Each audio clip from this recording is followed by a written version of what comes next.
अस्सलाम दोस्तों, आज के वीडियो में बात करेंगे बालों का लाइफ साइकिल के बारे में। दोस्तों, ये जो हमारा स्काल्प पे बाल है, इसका लाइफ साइकिल कैसा होता है, यानी कि इसका जीवन चक्र कैसा होता है। अगर हम बालों का लाइफ साइकिल के बारे में यानी कि इसका जीवन चक्र के बारे में अगर समझ जाएंगे तो बहुत सारा जो सवाल आता है बालों का झड़ने से लेकर के, बालों का ग्रोथ से लेकर के, बहुत सारा सवाल का जवाब दोस्तों आप लोगों को मिल जाएगा। इसलिए आप लोगों से छोटा सा रिक्वेस्ट है, इस वीडियो को आप पूरा देखिए। चलिए दोस्तों, वीडियो को शुरू करते हैं। दोस्तों, दुनिया में जितना भी जानदार चीज़ है उन सभी का एक लाइफ चक्र होता है, उसी सभी का जो एक लाइफ साइकिल होता है। जैसे कि हम इंसानों का बचपना होता है, जवानी होता है, बुढ़ापा होता है, उसी तरह से बालों का भी दोस्तों 4 फेसेस से होकर के गुजरता है। सबसे पहला फेज है दोस्तों एनाजन फेज। एनाजन फेज यानी कि ये ग्रोइंग फेज इसको कहा जाता है। इस टाइम में दोस्तों बाल क्या होता है, ग्रो होता है। जैसे कि हम लोगों का बचपना शुरू होता है, उसी तरह से बालों का जो कि ये बचपना स्टार्ट होता है, यानी कि यहाँ से बाल ग्रो होना शुरू होता है। और ये फेज़ का जो दोस्तों 3 साल से लेके 5 साल का ड्यूरेशन होता है।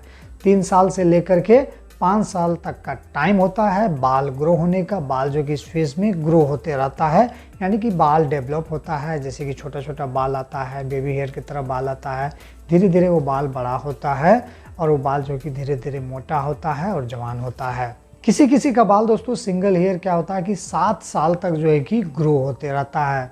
आमतौर पर दोस्तों हर महीना ये बाल जो है कि ½ इंच ग्रो होता है। और ये बालों का ग्रोथनेस दोस्तों ठंडी के मुकाबला गर्मी में ज़्यादा होता है। गर्मियों में बाल जल्दी जल्दी बढ़ता है। तो 3 साल से लेकर के 5 साल तक में जो है कि 18 से लेकर के 30 इंच तक जो है कि बाल ग्रोथ हो सकता है। वो हर इंसान का स्काल्प के ऊपर डिपेंड है दोस्तों, उसका जेनेटिक के ऊपर डिपेंड है कि उसका बाल कितना ग्रोथ करेगा। 90% बाल जो है कि ग्रोइंग फेज में अक्सर हमेशा रहता है। जितना भी हमारा स्काल्प पे बाल है उनमें से 90% बाल जो है कि यही ग्रोइंग फेज में हमेशा रहता है। सेकेंड फेज है दोस्तों कैटाजन फेज। एना फेज से जब बाल गुजर जाता है तो ये दूसरा चरण में जाता है, जिसका नाम है दोस्तों कैटाजन फेज। ये जो है कि बहुत ही कम ड्यूरेशन का ये फेज होता है दोस्तों। इस फेज का जो लाइफ साइकिल है बहुत ही कम होता है। ये बस 10 दिनों का इसका जो कि लाइफ स्पैन होता है दोस्तों इस फेज का, इस चरण का।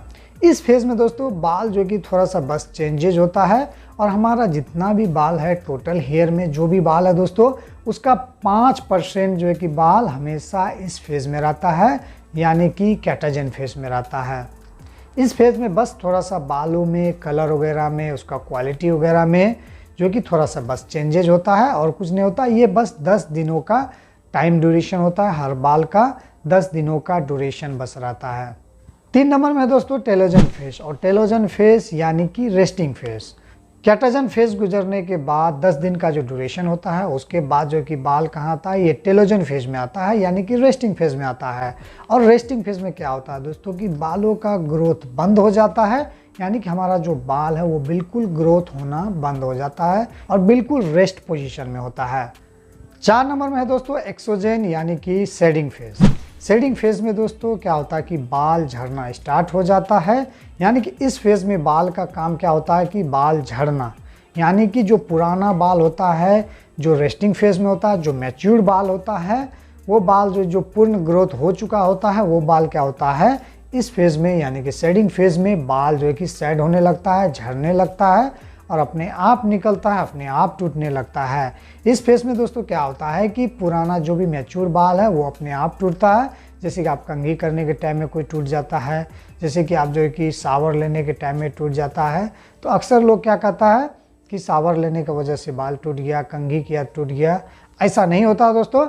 जो बाल रेस्टिंग फेज से गुजर के जो शेडिंग फेज में आ जाता है उसका जो है कि जड़ बिल्कुल वीक हो जाता है, उसका जड़ बिल्कुल ऊपर चला आता है और उसमें हल्का झटका लगते साथ, यानी हल्का सा भी किसी चीज़ का प्रेशर लगते साथ जो कि वो निकल जाता है। अगर किसी चीज़ का प्रेशर ना भी लगे, हल्का हवा भी लगे, उसके साथ भी निकल जाता है।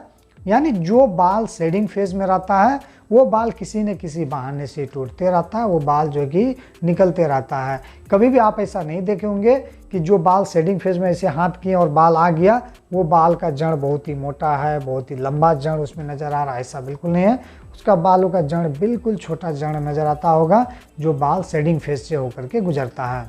इस फेज में दोस्तों क्या होता है कि बाल शेडिंग तो होता ही है, बाल झड़ता ही है और इसके साथ ही अंदर से नया फॉलिकल से जो कि नया बाल भी निकलना स्टार्ट हो जाता है और नया बाल नीचे से पुशअप करता है और पुराना बाल जो कि निकल जाता है या झड़ जाता है।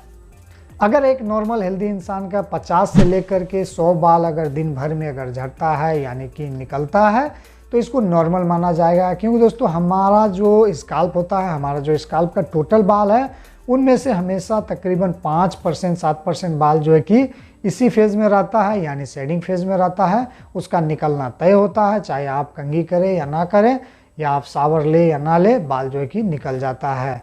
यानी 50 से 100 बाल तक जो है कि अगर निकल रहा है दिन भर में तो इसे नॉर्मल माना जाएगा। और उम्मीद करता हूँ ये जानकारी भी आप लोगों को पसंद आया होगा। मिलता हूँ नेक्स्ट वीडियो में, तब तक के लिए खुदा हाफिज़, गुड बाय, टेक केयर।